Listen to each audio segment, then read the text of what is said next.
For 12 years, nobody questioned why Sheriff Wade never talked about his past, why he lived alone, why his hands never shook under pressure. The cartel assassins were about to learn why. Welcome to True Human Tales. Before we begin this powerful story of hidden identity and deadly consequences, tell me in the comments from which city are you watching this video today. And if you believe stories like this need to be heard, hit that subscribe button and help us honor those who serve in silence. The town of Milbrook, population 3,847, sat quietly in the valley like a postcard from America's past.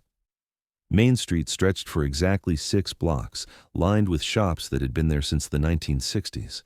Miller's Hardware, Betty's Diner, First National Bank, and the post office where everyone knew everyone's business, whether they wanted to or not.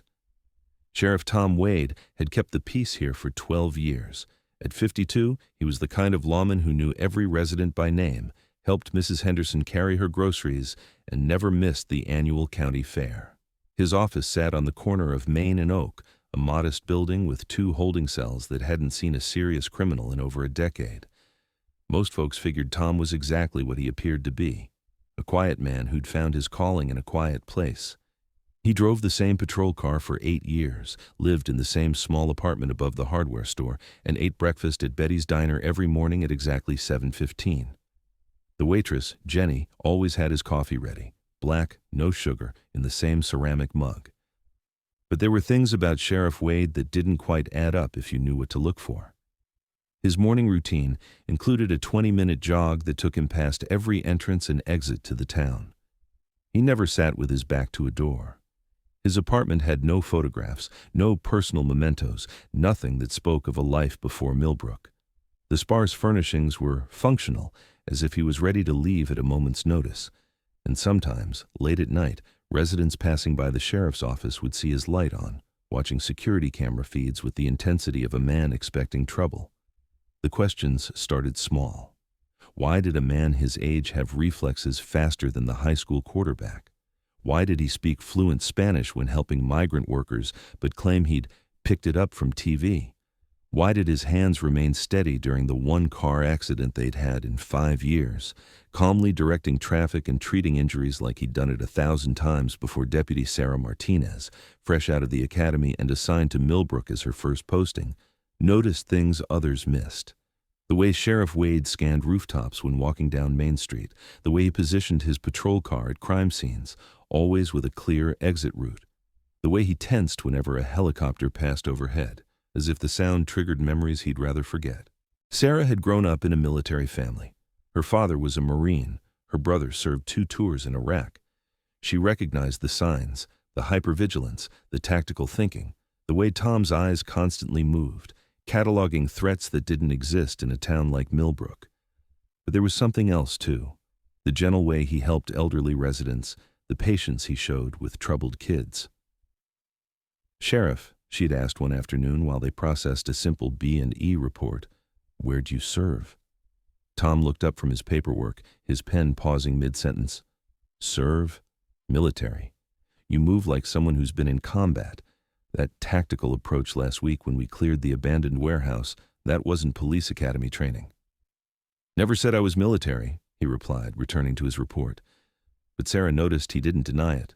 She also noticed the way his jaw tightened slightly. The truth was, Tom Wade had spent the last 12 years trying to disappear. Before Milbrook, he'd been Staff Sergeant Thomas Wade, Delta Force, Operational Detachment Delta, 8 years of classified missions across 3 continents, Iraq, Afghanistan, Syria, places where American soldiers weren't supposed to be, doing things that never made it into official reports. His final mission had been the worst, a joint operation with CIA to eliminate a high-value target in Syria. Intelligence had been wrong. Instead of terrorists, his team had walked into a trap that cost 3 good men their lives.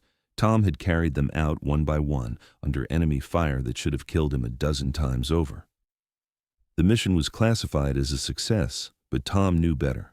His file was sealed at the highest levels. Even his separation from the military was classified, buried under layers of bureaucracy and national security classifications.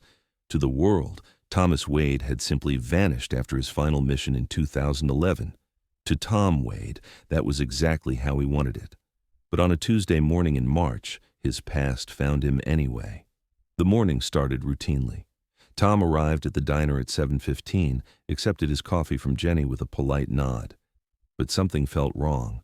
A black Suburban with tinted windows had passed the diner twice, different routes, but always maintaining visual contact.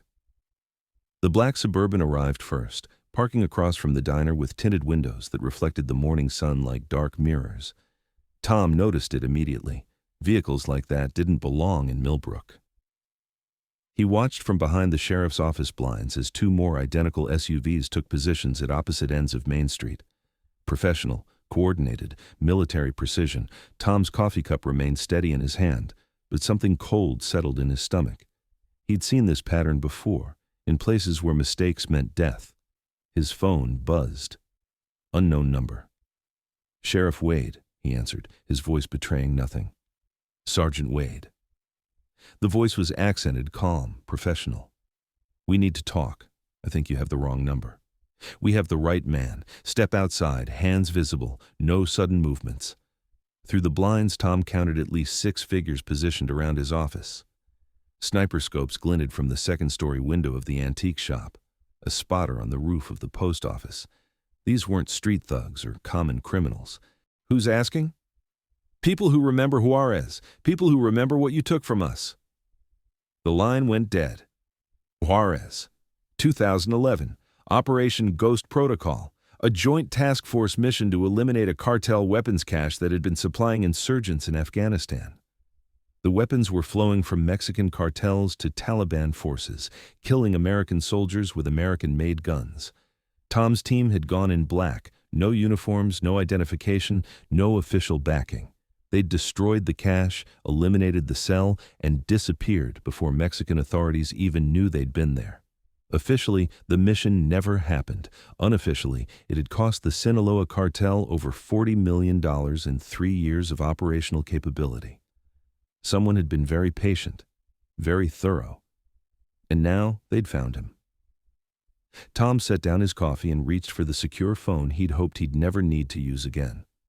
It rang twice before a familiar voice answered. "I thought you were retired, Wade." "So did I, Colonel, but it looks like retirement found me first." "Talk to me." "Sinaloa cartel, at least 6 operators, maybe more. Professional setup, they know about Juárez." A pause. "How long do you have?" Tom glanced out the window. The figures were moving now, taking final positions. "Maybe 10 minutes before they decide talking isn't working. Closest backup is 2 hours out. Can you hold?" Tom allowed himself a small smile, the first genuine emotion he'd felt in years. "Colonel, you know what they taught us in selection. Adapt and overcome." "Roger that." Tom hung up and walked to the back office safe. Inside, wrapped in oiled cloth, lay equipment he hadn't touched in 12 years. A Sig Sauer P226 custom grip, 17 rounds. 2 spare magazines, a tactical knife with a 6-inch blade, and a radio frequency scanner that could tap into secure communications. As he strapped on the shoulder holster, Tom's mind shifted into a mode he thought he'd left behind. Threat assessment, tactical options, fields of fire. The quiet sheriff of Milbrook was disappearing, replaced by the Delta Force operator who'd survived 8 years in the world's most dangerous places. His hands moved with practiced efficiency, muscle memory taking over despite 12 years of civilian life. Magazine check, chamber check, safety off. The scanner crackled to life. Spanish voices, professional military cadence. Target is inside.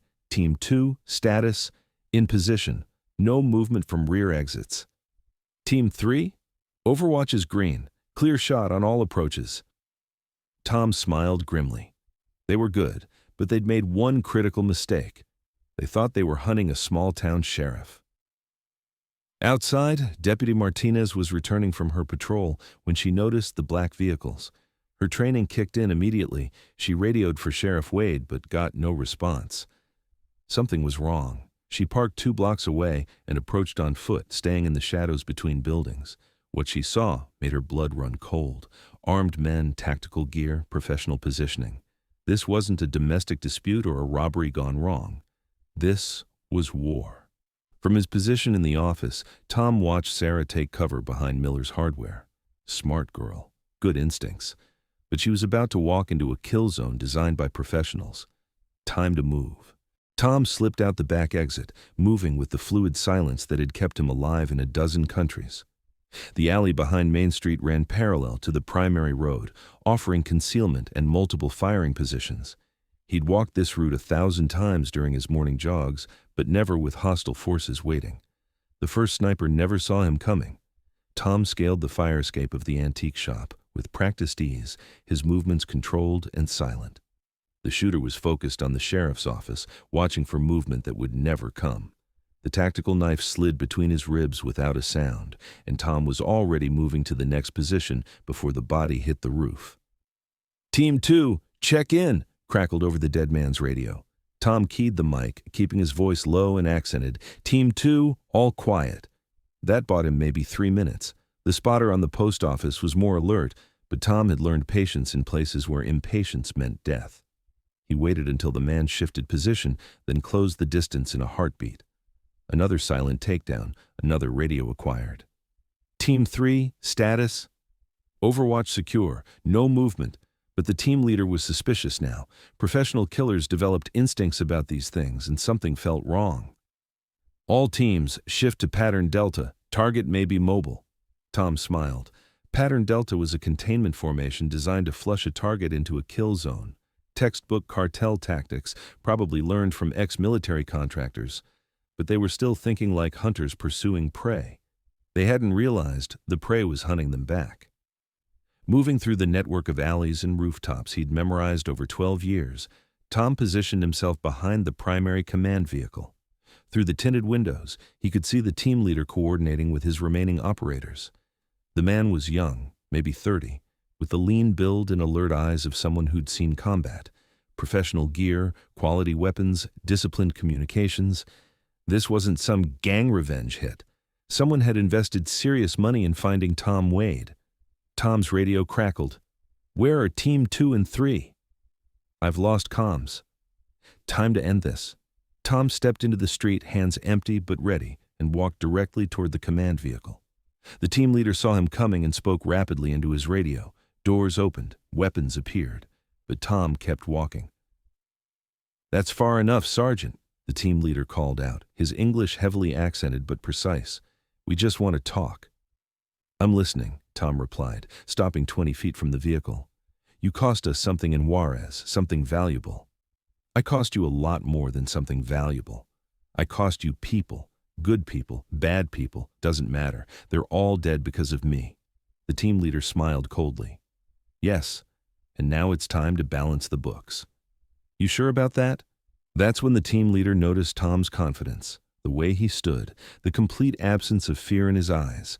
And that's when he realized he'd made the same mistake that had gotten his predecessors killed in Juárez. He'd underestimated Staff Sergeant Thomas Wade. Tom's move was fluid, practiced, perfect.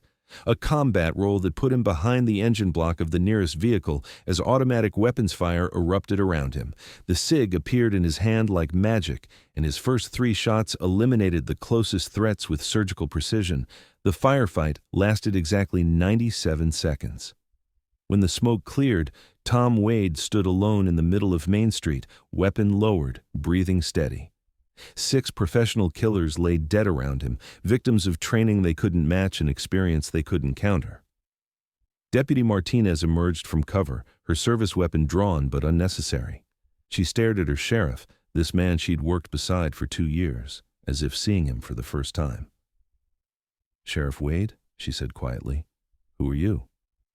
Tom looked at her for a long moment, then holstered his weapon. "Just a small-town sheriff, deputy."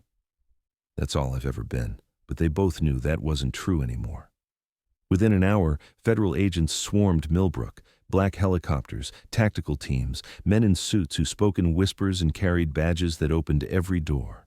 They cleaned up the scene with efficiency that spoke of long practice, removing bodies and evidence until Main Street looked exactly as it had that morning. Tom Wade sat in his office, filling out paperwork that would never see the inside of a courtroom. Deputy Martinez sat across from him, still processing what she'd witnessed. "The whole town saw it," she said finally. "You can't make that disappear." "Watch them try," Tom replied without looking up. Will you stay? Tom set down his pen and looked out the window at Main Street. Betty's diner was already serving lunch. Miller's Hardware had customers. Life in Milbrook was returning to normal with the resilience of small-town America. For now, he said. But there'll be others. There always are. Then maybe it's time you had some backup, real backup. Tom looked at his deputy, this young woman who'd stood her ground in a gunfight and asked the right questions afterward. Maybe retirement didn't have to mean isolation. Maybe there was something to be said for having someone watch your back. You sure about that, deputy? This job just got a lot more complicated. Sarah Martinez smiled and pulled out her phone, showing him a photo of her own service record. Army Rangers, 2 tours in Iraq, decorated combat veteran. Sheriff, she said, I've been waiting 12 years for something interesting to happen in this town. Tom Wade laughed, really laughed, for the first time since arriving in Milbrook. Maybe his past would always find him. Maybe there would always be another enemy, another threat, another reckoning. But for the first time in 12 years, he wouldn't face it alone. Outside, Main Street resumed its quiet rhythm. Tourists passed through, never knowing they'd driven through a battlefield. Residents went about their business, already editing the morning's events into something they could live with. And Sheriff Tom Wade returned to his paperwork, keeping the peace in a town that had just learned their guardian was far more dangerous than they'd ever imagined. Sometimes the wolves come for the sheepdog. Sometimes they learn why the sheepdog has scars. So now I ask you, have you ever met someone ordinary who turned out to be extraordinary? Someone whose quiet strength ran deeper than you imagined? Share their story in the comments below. Thank you for watching True Human Tales. If this story moved you, subscribe to support the channel. We publish stories that matter, stories that remind us that heroes don't always wear uniforms.